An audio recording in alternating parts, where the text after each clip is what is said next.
I'm just gonna hold that it may not be true as well at the It same may time. not be. They don't really tell us what the signs They were. don't. They really don't. So I But love because they don't tell us, it leaves it to the it. imagination. And it makes You're me right. think that it was You're passive, right. like the signs likely were. Likely were. I think this is the closest we've ever come to a fight. Fight, fight. Fight. Fight. Hello, welcome to Therate. We are not therapy for you or Taylor, but we are here for a good time. And I haven't said all of that in a long time. Feels good. Um, feels good to be back. Uh, so a couple of announcements before we really get started. One, we were honored to be guests on the Hidden Way pod, and we were able to talk about our thoughts on Life of a Showgirl and just had a really good conversation over there. So highly recommend. It's a therapy podcast, and she also talks about Taylor Swift every once in a while too. So definitely go check that out. And then also wanted you guys to know that we are on Redbubble now. Big stuff, big announcement. We have stickers if anybody is interested. We have little episode reference stickers. We have some fun just like Katie and Ashley stickers. So if you want to rep the pod on your water bottle or whatever else you'd put a sticker on, you're welcome to do that through Redbubble. So today we are talking about the song Exile. And Katie, you chose this song. I'm really excited to hear why you chose it. I have so many reasons why I picked this song. I love a sad song.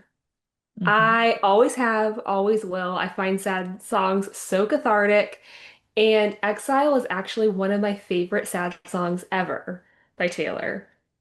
I've always been drawn to songs that share kind of dual perspectives on a situation. And in this song, there's two voices, which recorded as Taylor and Bon Iver or Justin Verner from the band Bon Iver. So, and I think something about the song that I find particularly compelling is that it doesn't give a resolution or a satisfying conclusion. It just ends with two people arguing. Like, you never gave a warning sign. I gave so many signs. Yes, I did. Like, there's just, and I think that that is very reflective of life and a lot of complex relationship situations where we don't get a tidy conclusion. We leave a situation feeling misunderstood, and we're kind of left to like make sense of the aftermath and to like work through it on our own. And I think that that's very raw, and that's part of why I find this song so tragic, is that there isn't a resolution. There's just like trauma. There's just something broken, and then two people living misunderstood by the other person. So, and as context for our listeners who may not be very familiar with the song Exile, as I've kind of alluded to, it's about two people in a rocky, unstable relationship. And you kind of get the impression throughout the song that they have patterns of high and lows. And in this song, the perspective in the story is that the relationship has ended, it seems like for the final time.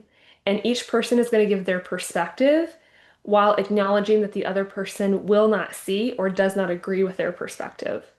So when I kind of give my answers for this song that we usually typically go through on each episode, I'm going to take the perspective that this is not an abusive relationship. Like those are not the dynamics we're addressing. Rather, these are just two people struggling to make a relationship work, which Mhm. I feel like is important to note because, how you navigate relationship difficulties if the relationship is just hurt feelings is very different than if there's like a toxic dynamic. And so just as a listener, be aware that's my perspective as the therapist, replying to these questions. Great. Yeah, I cannot wait. So, what lyrics would you be referencing? All this time, we always walked a very thin line. I couldn't turn things around because you never gave a warning sign. You didn't even see the signs. I think I've seen this film before. I never learned to read your mind. I couldn't turn things around. I'm not your problem anymore. So, who am I offending? It took you 5 whole minutes to pack us up and leave me with it, holding all this love out here in the hall. I think I've seen this film before, so I'm leaving out the side door. Okay. Yeah, this song is so good. Taylor does such a good job. And I know that she's not the only writer, but yeah. Yeah, speaking of writers, sorry, this is very early to go rogue, but did you see that William Bowery is a co-writer?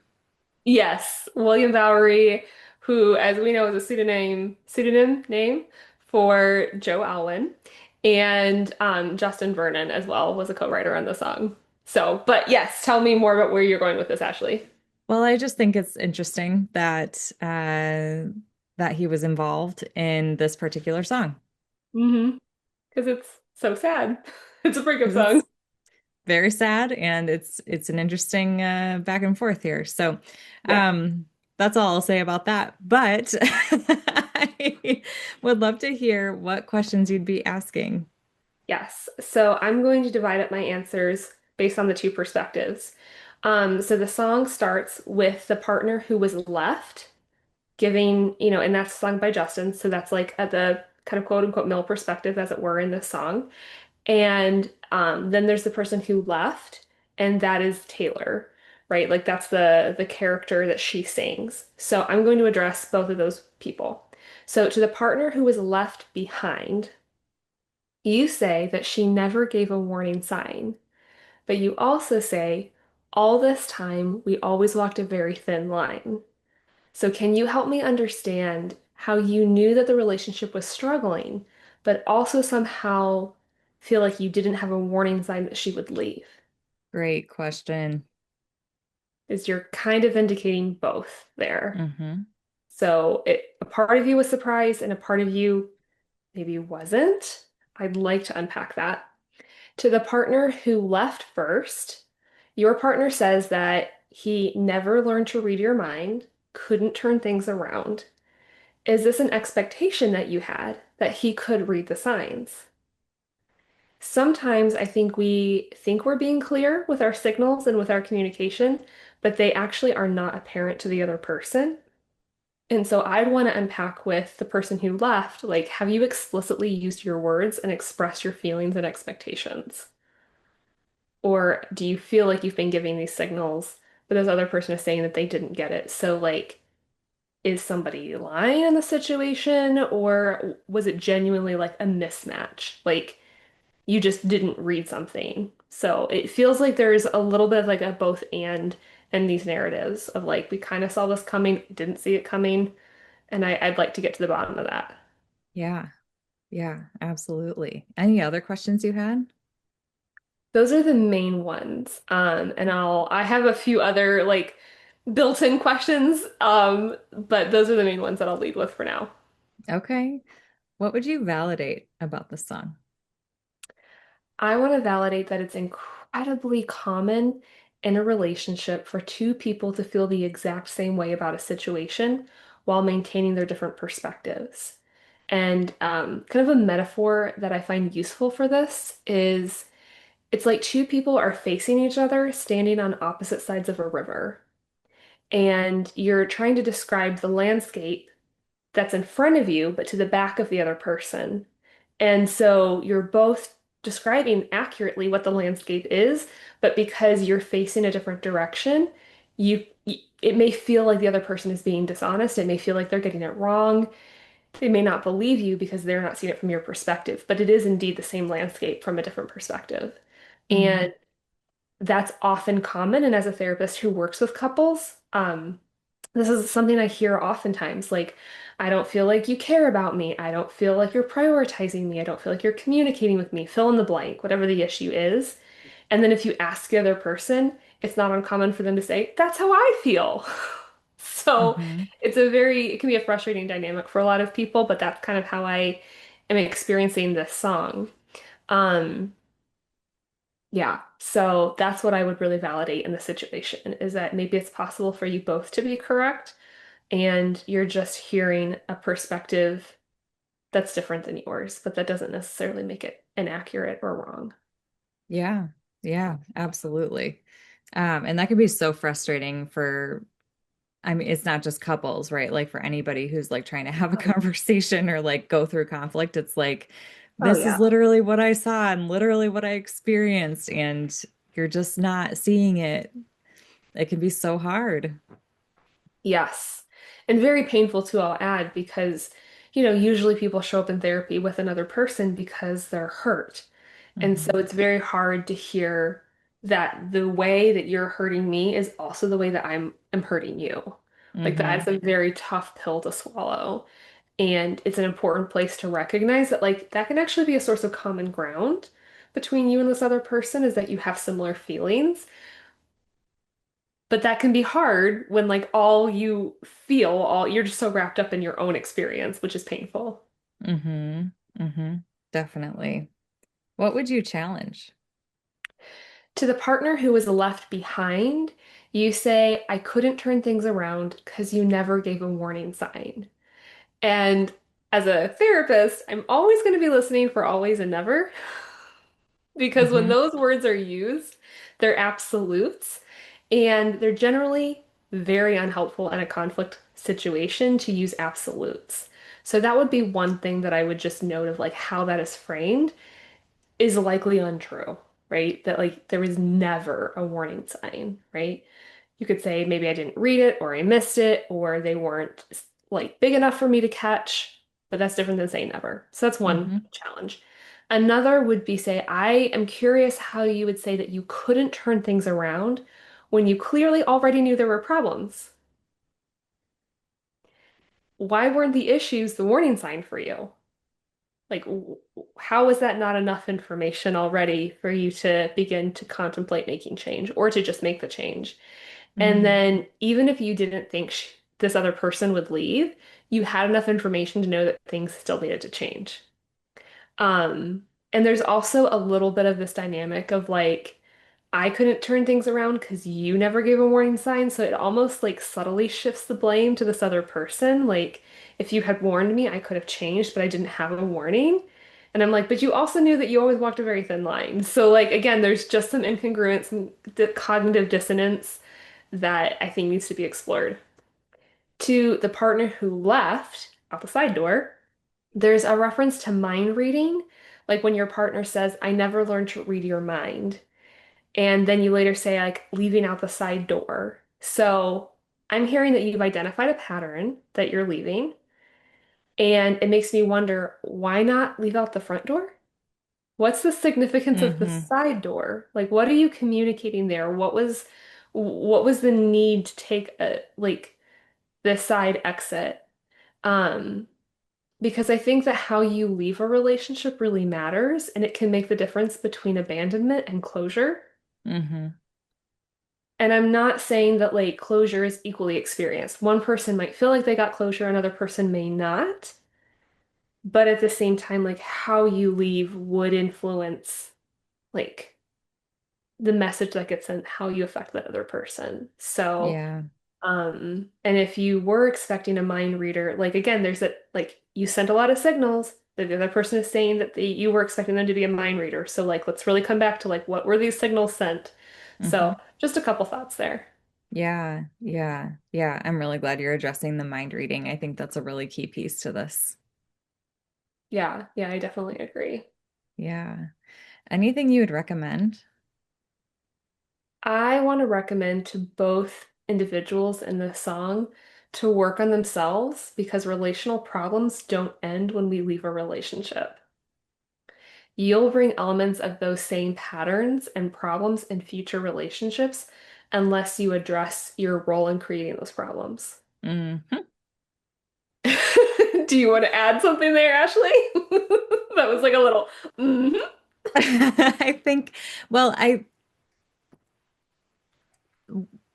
so often on this podcast, I come from like an attachment perspective because I come from an attachment perspective in my practice, right?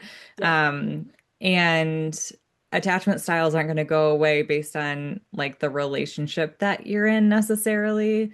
They might shift a little bit, but really it's like the internal work that you have to do to kind of work through that. So it was so tempting when I was like going through the songs for like my answers to these questions. And I was Uh-huh. like trying to think like, okay, if I wasn't coming from an attachment perspective, how could I view this? Because I feel like I've beat on that drum so much on this.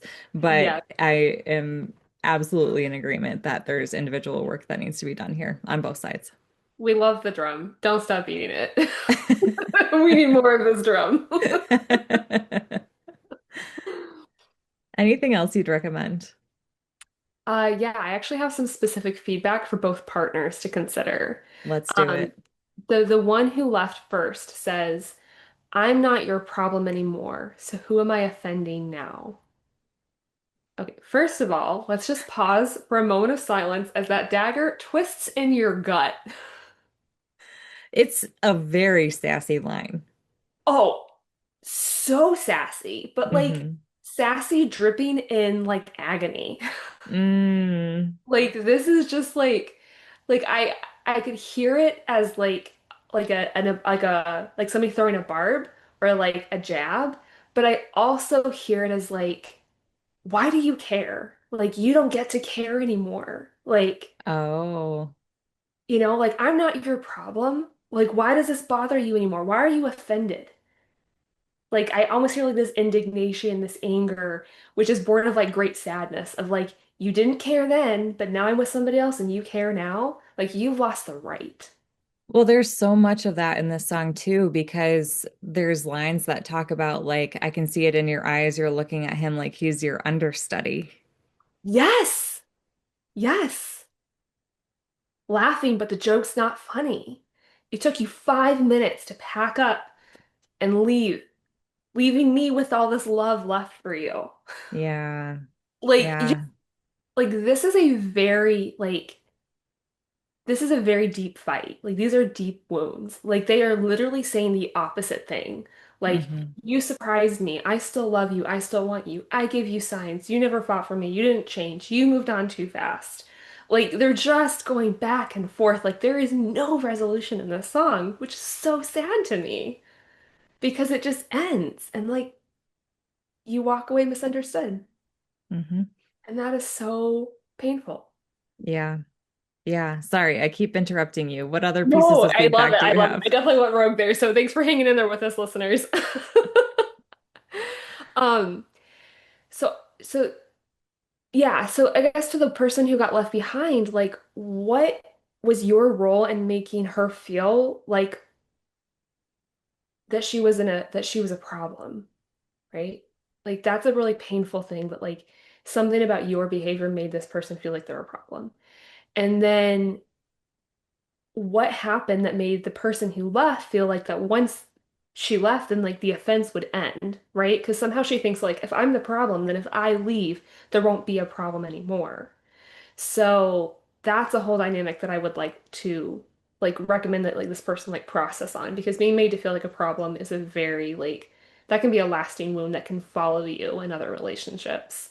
And then to the person who was left behind, you say it took you 5 whole minutes to pack us up and leave me with it, holding all this love out here in the hall. So they have love left to give, right? But this love is not in like it's not in a bedroom, it's not in a cozy place, it's not in a place where you can meet somebody, like it's in a hallway, right? This is like a liminal space, right? Hmm. And you clearly feel like you've been left, you were surprised, it happened really fast. And I have to ask, like, was your communication clear along the way? Like we have to reconcile with like the fact that this person does feel surprised. They do feel like this took 5 minutes.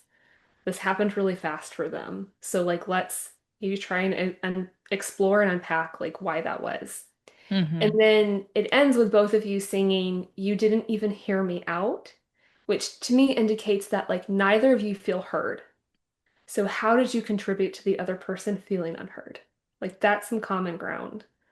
So those are my Hmm. recommendations. Yeah. Yeah. Oh, good stuff. Anything you would say to encourage these people? Encourage these people. I would say learn to live misunderstood, which Oh is boy. I took a drink of coffee like it was a calm moment. That was the wrong moment to take a drink of coffee. I will fully admit, like that is like not that does not sound encouraging. Well, no, I think it makes sense. But yeah, you gotta tell us more. Yeah. So you've ended this relationship or your relationship was ended. And there's profound disagreement on how that happened, why it happened. Your own partner, your ex-partner, your ex at this point is unlikely to ever see your perspective. And that's worth grieving.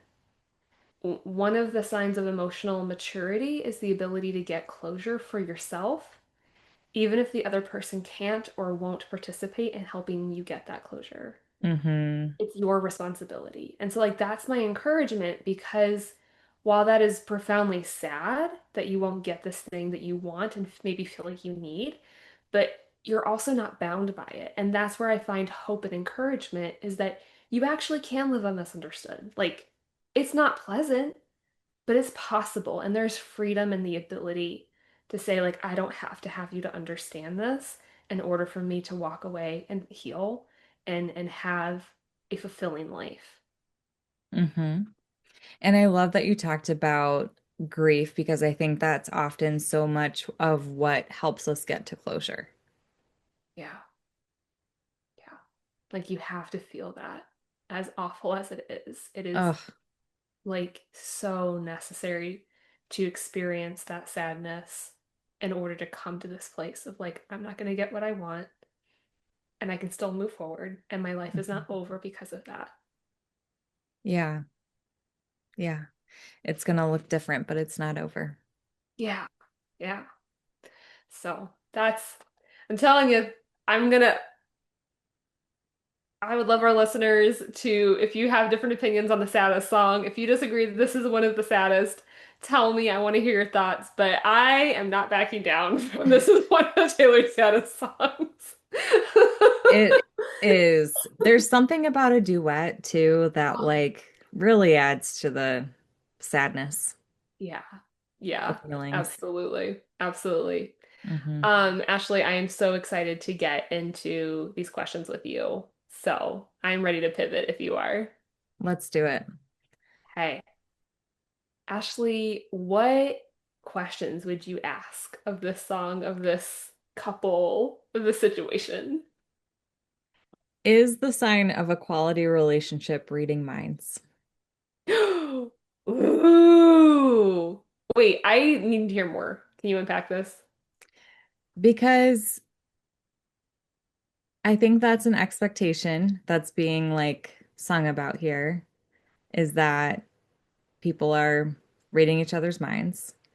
Um, and like it, as usual, I come at from like a different perspective than you did. Um, but I think saying like I gave so many signs and then this other person saying I didn't see the signs. I'm not directly quoting, but um there seems to be an expectation that any sign I give is going to be understood, is going to be um, interpreted and acted upon. And when I think about people pleasers that I know, um, it's too high of an expectation for somebody to expect that somebody else would just know what the other person's thinking. And because we're not magical. Now, there is like a limit to this, right? Because I've been married for 10 years. Hmm. I likely know what my husband wants to order at a restaurant. Hmm. One of a couple of options, right? Like, it's not like I know nothing about him. Yes. And I'm not going to pretend that we don't learn each other over time, right? Like, I think there is some sort of like piece to a relationship that you can kind of tell. Yeah. Should that be expected? I would actually love to hear your answer to this if you want to share it.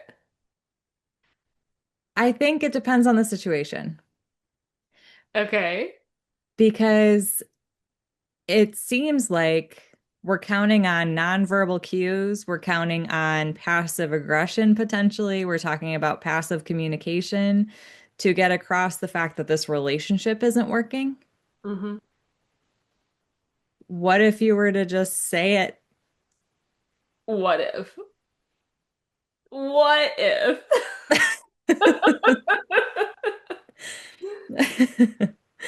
Yeah, Which happens to be my challenge. I love it. I love it. We'll get there. I jumped ahead there. But like I just so appreciate that you're holding like a nuance of like it's a both and.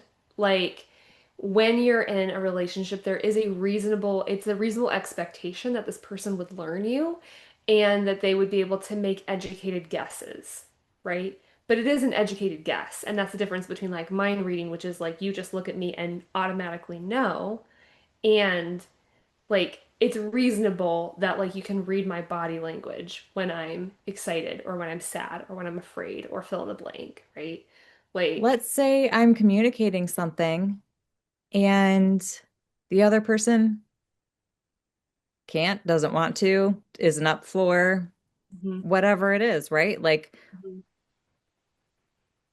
if I'm sending a sign, a signal, and let's say somebody is reading it, does that require them to oblige?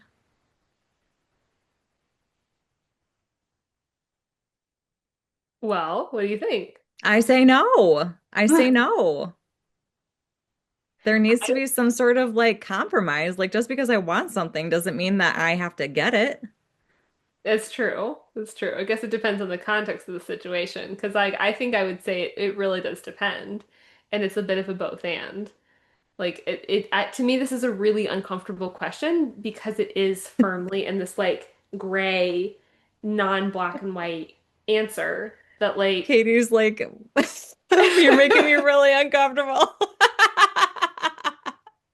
not you. You are not making me uncomfortable. The question makes me uncomfortable, and it's one that I've had to navigate plenty of times, like both individually and in as a therapist with clients, because we do have to talk about like what is a reasonable expectation, right? And that's a very like nuanced. It really does depend. Depends on the nature of the relationship, the length of it, like, whether there's neurotypical or neurodivergence. It depends on cultural differences. It depends on like gender differences. Like, I mean, the list goes on, right? Like how you were raised, interpretation skill levels, like all of that. So, Ashley's just grinning at me right now. Do you want to share something, Ashley? Well, no, I think you're absolutely right. But just because somebody requests something doesn't mean that you have to do it. There's consequences to not, That's true. right? It is a choice. I agree with you there. There's also consequences to doing it.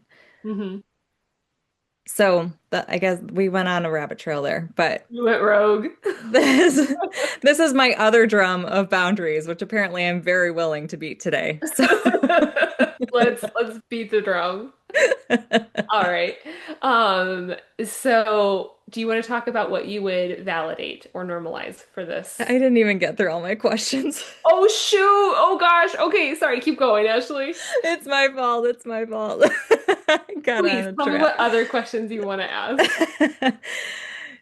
Did you give each other a real chance? Hmm, If you're not actually communicating, can that be really considered an actual chance? that's fair. I'm also hearing a lot of assumptions and impulse decisions. And I think when we're not direct in our communication, it can lead to, well, even if I think I know how to read this person's mind, maybe I'm jumping around trying to please. Where do you see the impulsivity in the song? I knew you were going to ask me that. You know me well. Okay, let me pull up the lyrics. It took you 5 whole minutes to pack us up and leave me with it. 5 minutes. Is that impulsive to leave a relationship in 5 minutes? See, we're gonna have different perspectives here because I I'm not sold that that's an accurate narrative of what happened. It's an accurate narrative of how this person feels. Is that actually what happened? I don't know. Well, another question I had about this is this a conversation between the two, or is it two people individually reflecting separately? Yeah. Yeah. That's a good point because I read this as like a conflict, like they're arguing back and forth. Hmm. Right? Like, and to me, like some of that is just like the proximity. Like, I can see you staring, honey. Like, even that, like, like you get your knuckles bloody for me, which is such a love that lyric. Okay, keep going. I'm Oh getting off. yeah, with that lyric, I actually had something about that lyric. It Oh, reminded me of the Great War. yeah. Hmm. Yeah. Hmm. Hmm. Ooh, okay. The Great War on the Midnight's album. Listeners, go check it out if you haven't. Oh yeah, we have an episode on that one too, I think. No, we do. Mm. No, but this I can see you staring, honey, like he's just your understudy. Like Hmm. you'd get your knuckles bloody for me. I don't see that as a conflict. I see that as two people years down the line who see each other in public again. Mm. I thought we thought about this very differently once again. We, yeah. Who's surprised? Not me. Not me. See, okay, but what do you make of this lyric? Second, third, and 100th chances, balancing on breaking branches. What are we considering a chance? Yeah? Me sending a subtle sign on my face that I want to leave or that you should leave and you're not picking it up? Is that a chance? Bring in the stats. Is it? Is it a chance? Is it really? That's my question. What's a real chance here? Yeah, What would that's a a chance fair be? question. It's such a fair question. So I'm gonna say something, and I don't know if it's accurate, but I'm just gonna throw it out there. I feel like you potentially resonate with the person who was left and like that perspective. I don't know. I'd have to think Not about sure. that. What Okay. makes you say that? Just like, okay, because full disclosure, as I was like preparing for the song, I like felt like I could understand a little bit easier the perspective of the person who did the leaving. Okay. And so, like the perspective that you're bringing, I'm like, oh, I just didn't see it that way, which is such a good, like, I love hearing it. But I'm like, you seem to have like this like understanding and empathy for this person who like got blindsided. And I'm just sitting over here going, I'm not so sure that you were blindsided. Were you I though? just I'm not necessarily resonating with that person. I just think because they both say it. You never gave a warning sign. I gave so many signs all this time. They both kind of, like you said, are feeling the same way. Hmm. I think it's just what are the signs? Like if the sign is a full blown out letter of how you're feeling and all the things that you need to make the relationship work, okay, Hmm. there Yeah. it is. But when I hear signs, I don't hear letters, and this was clearly explained to you. I hear like, I Yeah. was cleaning the counter really hard. Why didn't you see that? Ah. Which I Yeah. think is just a high expectation. It could be. It very well could be. It could be. You won't say it. You won't say it, Katie. I just am not. I just am not convinced. Katie. Because I was here, like, no, like I genuinely do think that you're bringing a valid perspective here, and I think that absolutely could be true.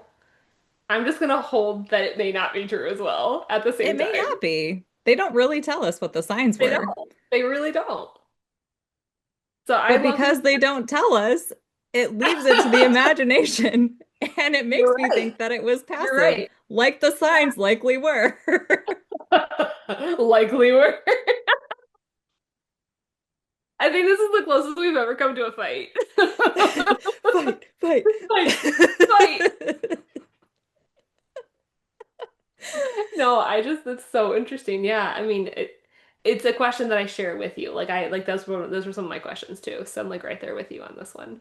Yeah, no, we're just fine, Katie. We're Yeah, just we're we just are. fine. We totally are. To our listeners, be reassured. This is all done in friendly love. I can tolerate the distress of us having a different perspective. Let me tell all of our listeners, Ashley's nervous system is very regulated right now.